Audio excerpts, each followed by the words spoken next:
Il n'est jamais trop tard pour créer un meilleur lien avec son enfant.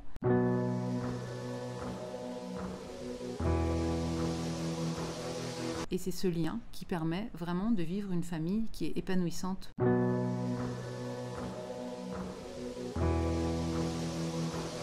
Je propose dans ce livre de nombreux exemples qui sont issus de la vie de nombreuses familles. Ce livre permet également de se poser des questions pour permettre à chacun de trouver sa vie de famille idéale, qui évidemment n'est pas celle de son voisin.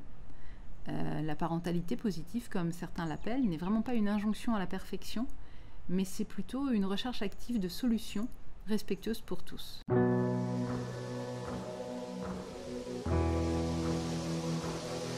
Alors pour moi, il y a deux grands messages dans ce livre.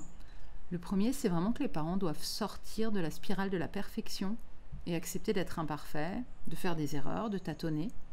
Et comme je dis, ce sont nos imperfections qui font de chacun d'entre nous des parents uniques.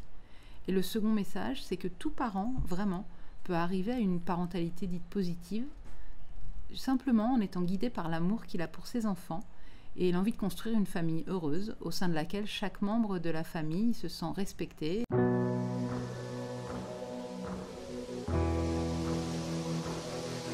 Donc c'est vraiment un ouvrage qui s'adresse à tous les parents, parce qu'il permet à la fois de se projeter dans le futur, de réfléchir au passé pour mieux vivre au présent.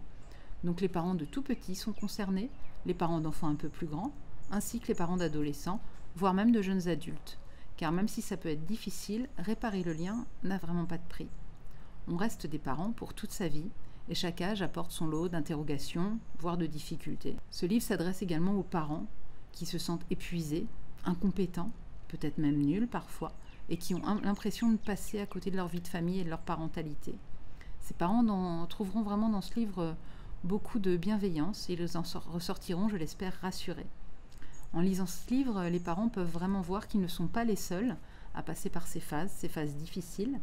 Et quand on sait que d'autres personnes traversent les mêmes difficultés, ça peut vraiment aider à se dire qu'on peut s'en sortir.